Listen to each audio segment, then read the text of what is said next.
Okay, evidently I haven't been loud enough, so Mr. Kurtz hooked me up with these rockin' headphones and mic. We'll see if it helps, guys. Okay, when we left off, Arturo and Carmen were in Wilfredo Pipo's office trying to sleuth out some information about what Pipo's intentions are for development of the neighborhood. That word sleuth just means like to spy. Let's see if their disguises keep them from being noticed.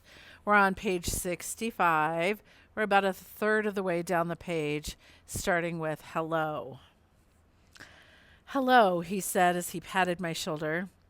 I mumbled and looked away at the model. Carmen held her hand out and pulled me close. He likes your display. Excellent. I'm glad. I'm very glad, Wilfredo said. He turned to Carmen and smiled. What a nice kid. Now, if you'll excuse me, I must address the room. He tapped his glass again and started. Everyone, I'm new to town and can say that the people of this neighborhood are truly wonderful. To make his point, Wilfredo put his arm around me and almost knocked off my mask. I mumbled again, shifting around and trying to keep my face hidden. Even if Wilfredo didn't recognize me, every neighbor in this room would. Oh, I'm sorry, he said. Here, let me help you adjust that. No, Carmen yelled and stood between us. Um, I'm sorry. He just doesn't like anyone touching his mask. Isn't that right, Juancito? I nodded and Wilfredo took his arm off me. I'm so sorry. My sincerest apologies. It happened very quickly, but I could have sworn Wilfredo rolled his eyes as he apologized. As I was saying, this is a beautiful town full of beautiful, hard-working people. I looked around and took in the crowd. He was right. So it is with this, Wilfredo continued, that I hope to make a contribution to the neighborhood, presenting a new facility to reward your hard work and make your community even stronger. Wilfredo pointed to the high rise in the display. In the next few weeks, I will be speaking with all of you and showing you how this building, Pipo Place, will be the cornerstone and future of this community. Carmen and I were pushed to the side as the crowd moved in closer to the model. This multi use building is a state of the art property designed to fit your every need. It will include a high end grocery store, personalized parking for residents who live on the upper floors, a 10,000 square foot gym, spa, an Olympic sized pool, and a therapy center with free spirit classes and daily yoga. For everyone who lives in Canal Grove? Eddie's mom asked excitedly. No, unfortunately, but anyone in the neighborhood can apply to become members and have access to many of the facilities. Many or all? Many, Wilfredo said, still smiling brightly. May I continue? Wilfredo pointed to each section of the building and continued to describe one incredible thing after another. There will be a rooftop lounge so patrons can enjoy views of the water, cafes on 5 floors so residents and members don't have to go down to the street to get their morning cafecitos, like I know you all love. The crowd nodded in agreement. They seemed to marvel at what People Place would contain. So, he said, suddenly serious, this is a place I'm confident the neighborhood and community will love. And hopefully it's just the beginning. Think of the possibilities.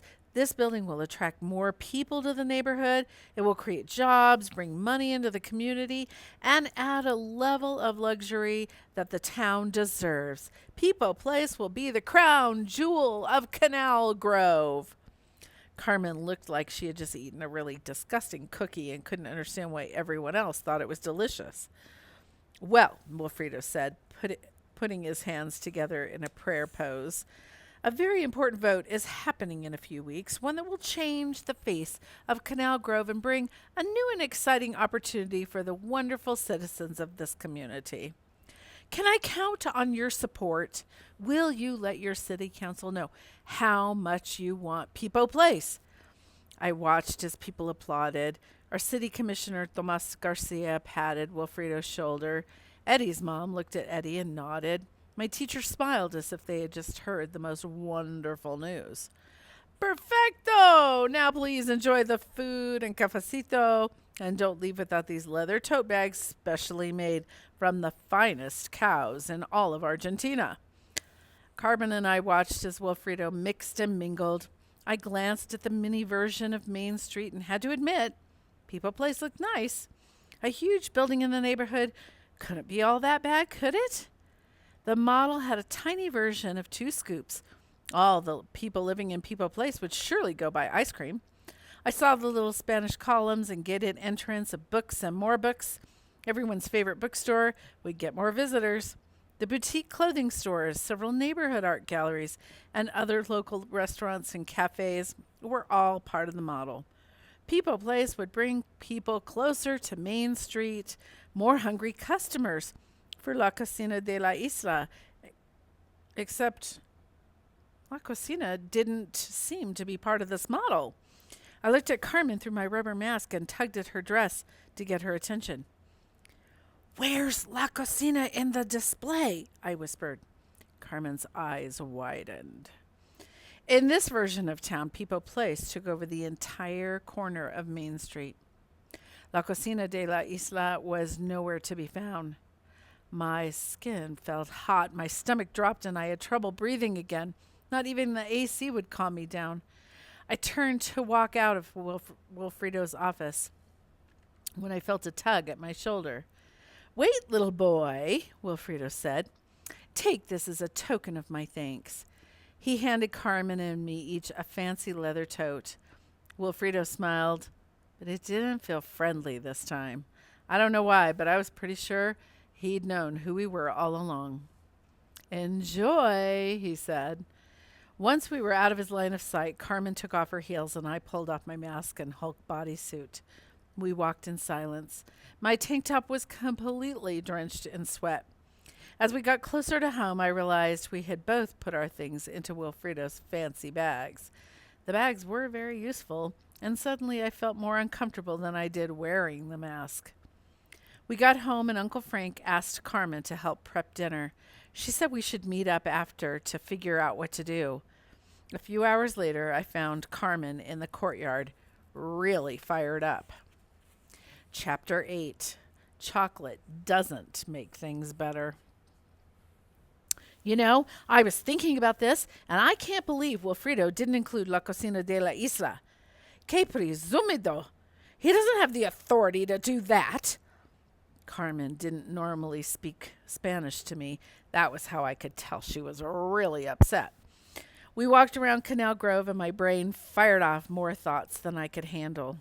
People Place was huge. It was clear that Wilfredo wanted it to take up more space on Main Street. The only place to expand in was into La Cocina. Wilfredo couldn't kick us out, but what if my family couldn't renew our lease for some reason? What if Wilfredo knew our lease was up soon and was willing to wait it out?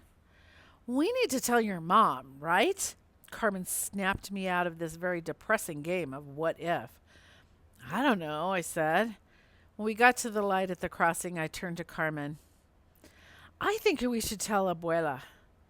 "Oh, I don't think that's a good idea, Arturo. It might upset her too much." "It's Abuela's restaurant. She has more right to know than anybody." "I just don't think it's a good idea to tell her, Arturo. She was coughing pretty bad the other day." It was a little after 8 o'clock. The sky was beginning to turn into a mix of orange, pink, and gray, with clouds interrupting in patches all over the horizon. I needed time to clear my head, so we took the long way home and stopped at one of my favorite canals. It had a massive tree next to it with long vines that you could use to plunge into the water. "This place is really cool," Carmen said, as we sat at the edge of the little hill overlooking the canal. The vines from the banyan tree hung over us like they were waiting to turn us into puppets. "Can you really swing on those?" she asked. "You have to know the right moment to let go, or you'll flop backward into the water and hurt yourself." "Is it safe in there?" she asked. "Do any animals live in the water?" The canals that ran through town twisted and turned and eventually dumped out into the bay. That was how the neighborhood had gotten its name. "Yeah, manatees. If you have a water hose, they come right up and drink from it. They have whiskers and a nose like an elephant whose trunk didn't fully grow. And they're not dangerous? Nah, they're kind of goofy looking, actually. I don't get why people love them so much. Maybe because they know they're not dangerous. It's nice knowing an animal that big isn't going to hurt you. I guess so, I said. It's usually the smaller animals that are dangerous around here, like barracudas. Those things are nasty. Ah, I've heard of those. They have huge teeth and really slick bodies and nasty, beady eyes. Have you seen one? On an animal show once. We sat in silence a bit while watching the water reflect the pink and orange sky on its surface. I threw in little clumps of dirt that broke up as soon as they met the water. They burst into little clouds that slowly sank to the bottom of the canal, and I wondered how many creatures would come out once night had fallen. I'm sorry about everything, Carmen said. I didn't look up from the water. You really want to tell Abuela? She asked. Yeah, I said, digging my hands into the grass and tugging at the blades to pull them free.